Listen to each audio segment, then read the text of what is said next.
स्वागत है आप सबका लाइव लॉ की इस खास पेशकश कोर्ट्स टुडे हिंदी में, जहां हम आपको हिंदुस्तान की सभी कोर्ट से आने वाली आज की ताजा अपडेट्स देंगे। आपको डिस्क्रिप्शन में इन सब खबरों के लिंक तो मिल ही जाएंगे, तो जरूर जाइए लाइव लॉ हिंदी पे और पढ़िए इन सब खबरों के बारे में गहराई से। इस वीडियो में हम आपको संक्षेप में सारी अपडेट्स देने की कोशिश करेंगे, तो चलिए शुरू करते हैं। सुप्रीम कोर्ट से आज के सबसे बड़े अपडेट के साथ शुरुआत। आप जानते ही होंगे कि कल रात पहली बार किसी राज्य के मौजूदा मुख्यमंत्री को गिरफ्तार किया गया। दिल्ली के मुख्यमंत्री अरविंद केजरीवाल को दिल्ली उच्च न्यायालय द्वारा गिरफ्तारी से सुरक्षा देने से इनकार करने के कुछ ही घंटों बाद प्रवर्तन निदेशालय ने उन्हें गिरफ्तार कर लिया। केजरीवाल ने दिल्ली उत्पाद शुल्क नीति मामले के संबंध में ईडी के 9 समन को यह कहते हुए नजरअंदाज कर दिया कि वो अवैध थे। आधी रात को तत्काल सुनवाई की मांग करते हुए केजरीवाल ने सुप्रीम कोर्ट के समक्ष गिरफ्तारी को चुनौती देते हुए एक रिट याचिका दायर की। उनके वकील वरिष्ठ अधिवक्ता अभिषेक मनु सिंघवी ने तत्काल उल्लेख के लिए आज सुबह भारत के मुख्य न्यायाधीश के समक्ष मामले का उल्लेख किया। सीजेआई ने सिंघवी से कहा कि एक विशेष पीठ बुलाई गई है और सिंघवी से इस मामले का उल्लेख उसके समक्ष करने को कहा है। सीजेआई शराब नीति मामले में ईडी द्वारा गिरफ्तारी के खिलाफ बीआरएस नेता के कविता की याचिका पर सुनवाई कर रही जस्टिस संजीव खन्ना, एमएम सुंदरेश और बेला एम त्रिवेदी की विशेष पीठ का जिक्र कर रहे थे। जब सिंघवी अदालत पहुंचे तब तक विशेष पीठ की बैठक समाप्त हो चुकी थी और न्यायमूर्ति खन्ना और न्यायमूर्ति दीपांकर दत्ता की नियमित पीठ इकट्ठी हो गई थी। जब सिंघवी ने मामले का उल्लेख किया तो न्यायमूर्ति खन्ना ने कहा कि इसे 3 न्यायाधीशों की विशेष पीठ के समक्ष जाना होगा, जो इसी तरह से जुड़े मुद्दों से निपटती है। हालांकि बाद में दिन में याचिका पर सुनवाई के लिए एक विशेष पीठ का गठन किया गया था। वरिष्ठ वकील सिंघवी ने अदालत को सूचित किया कि केजरीवाल ने गिरफ्तारी को चुनौती देने वाली अपनी याचिका सुप्रीम कोर्ट से वापस ले ली है और वो रिमांड के खिलाफ अदालत का दरवाजा खटखटाएंगे। इसके अलावा दिल्ली के मुख्यमंत्री को आज 10 दिनों की हिरासत के लिए ईडी की अर्जी पर सुनवाई के लिए भारी सुरक्षा के बीच ट्रायल कोर्ट में पेश किया गया। सुनवाई के दौरान एएसजी राजू ने अदालत को बताया कि ईडी ने पीएमएलए की धारा 19 का अनुपालन किया है। उन्होंने ये भी तर्क दिया कि केजरीवाल दिल्ली उत्पाद शुल्क घोटाले के किंगपिन थे, नीति के कार्यान्वयन और अपराध की आय के उपयोग में सीधे तौर पर शामिल थे। केजरीवाल की ओर से पेश वरिष्ठ वकील सिंघवी ने दलील की कि गिरफ्तारी से पहले इसकी आवश्यकता को प्रदर्शित करना महत्वपूर्ण था। हालांकि गिरफ्तारी का अधिकार मौजूद है, लेकिन इसका मतलब ये नहीं है कि हर स्थिति में गिरफ्तारी जरूरी है। उन्होंने आगे कहा कि कल दिल्ली हाईकोर्ट में दलील दी गई कि केजरीवाल को निजी हैसियत से बुलाया गया था।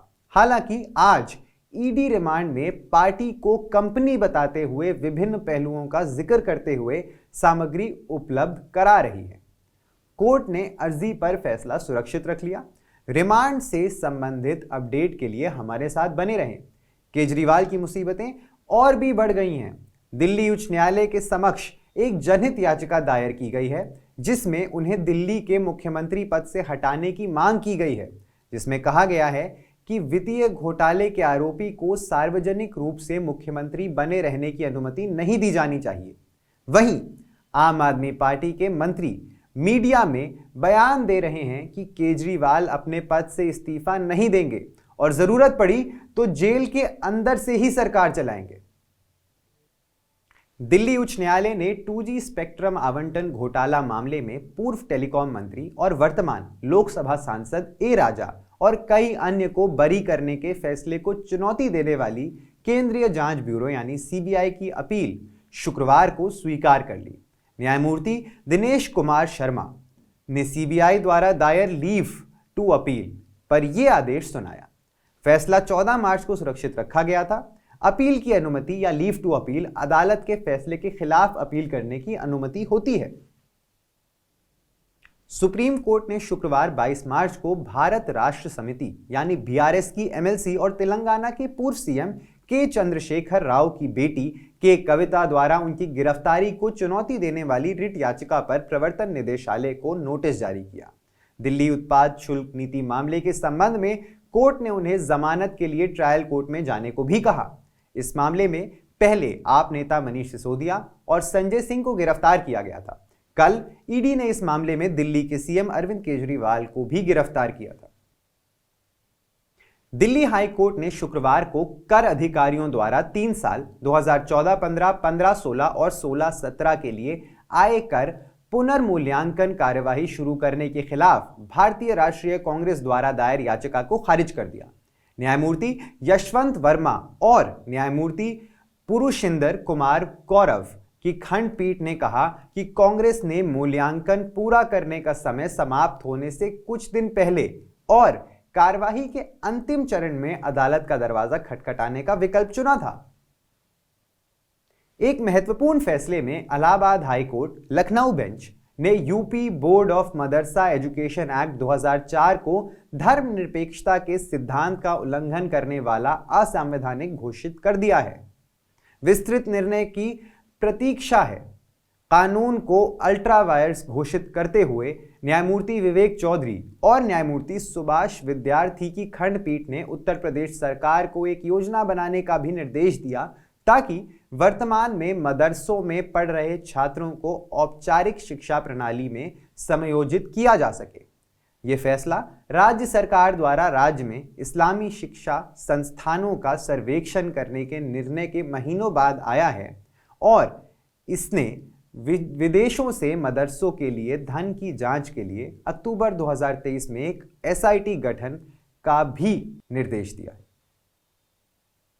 तमिलनाडु के राज्यपाल श्री आर.एन. रवि ने आज सुप्रीम कोर्ट को सूचित किया कि उन्होंने विधायक के पोन्नमुडी को आज दोपहर 3:30 बजे राज्य कैबिनेट मंत्री के रूप में शपथ लेने के लिए विधिवत आमंत्रित किया है। Attorney general AG Shri R Venkataramani ने सीजेआई चंद्रचूड़ की अगुवाई वाली पीठ को बताया कि राज्यपाल ने बता दिया है कि उनका न्यायालय की अवहेलना करने का कोई इरादा नहीं था।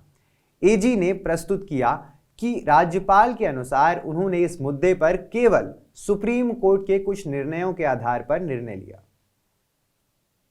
सुप्रीम कोर्ट ने आज सूचना प्रौद्योगिकी, मध्यावर्ती दिशा निर्देश और डिजिटल मीडिया आचार संहिता नियम 2021 यानी आईटी नियम 2021 के खिलाफ देश भर के विभिन्न उच्च न्यायालयों में लंबित मामलों को दिल्ली उच्च न्यायालय में स्थानांतरित कर दिया। यह आदेश मुद्दों पर समान सुनवाई को सक्षम करने के लिए पारित किया गया था। ये देखते हुए कि दिल्ली उच्च न्यायालय के समक्ष पहले से ही बड़ी संख्या में याचिकाएं लंबित थी।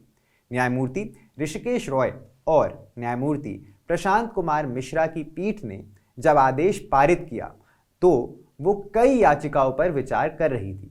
इनमें से कुछ भारत संघ द्वारा दायर स्थानांतरण याचिकाएं थीं और कुछ उच्च न्यायालयों के अंतरिम आदेशों के खिलाफ दायर विशेष अनुमति याचिकाएं थीं, जिसके तहत आईटी नियम 2021 के कुछ प्रावधानों पर रोक लगा दी गई थी। सुप्रीम कोर्ट ने शुक्रवार 22 मार्च को भारत संघ के उधार प्रतिबंधों को चुनौती देने वाले अपने मूल मुकदमे में अंतरिम राहत के लिए केरल राज्य की याचिका पर अपना फैसला सुरक्षित रख लिया। याचिका पर जस्टिस सूर्यकांत और केवी विश्वनाथन की पीठ ने सुनवाई की, जो 31 मार्च 2024 को चालू होने वाले वित्तीय वर्ष की समाप्ति से पहले राज्य की तत्काल वित्तीय जरूरतों का समाधान खोजने की कोशिश कर रही है। केंद्र के खिलाफ केरल का मूल मुकदमा संविधान के अनुच्छेद 131 राज्य के अद्वितीय वित्तीय परिदृश्य को उजागर करते हुए उधार लेने की सीमा पर संघ के मनादनों को चुनौती देता है। अपने अत्यधिक खर्च के बचाव में राज्य ने स्वास्थ्य और शिक्षा जैसे महत्वपूर्ण क्षेत्रों में अपने पर्याप्त निवेश पर जोर दिया है, जो इसके सराहनीय मानव विकास सूचकांकों में योगदान देने वाले कारक हैं। ज्यादा जानकारी के लिए सब्सक्राइब करिए हमारा YouTube चैनल या विजिट करिए हमारी वेबसाइट www.livelawin, जहां आप इन सारी खबरों के बारे में अच्छे से जान सकते हैं। लाइव लॉ हिंदी पे आपको सारी ही ताजा अपडेट्स हिंदी में भी मिल जाएंगी। अगर आपको ये वीडियो पसंद आया है तो इसे जरूर लाइक करिए और कमेंट करिए अपने व्यूज। हमें YouTube पर सपोर्ट करने के लिए हमारे चैनल को ज्वाइन करिए एज अ मेंबर और सिर्फ 89 रुपए प्रति माह में आप हमें सपोर्ट करके लीगल जर्नलिज्म को प्रमोट कर सकते हैं। धन्यवाद।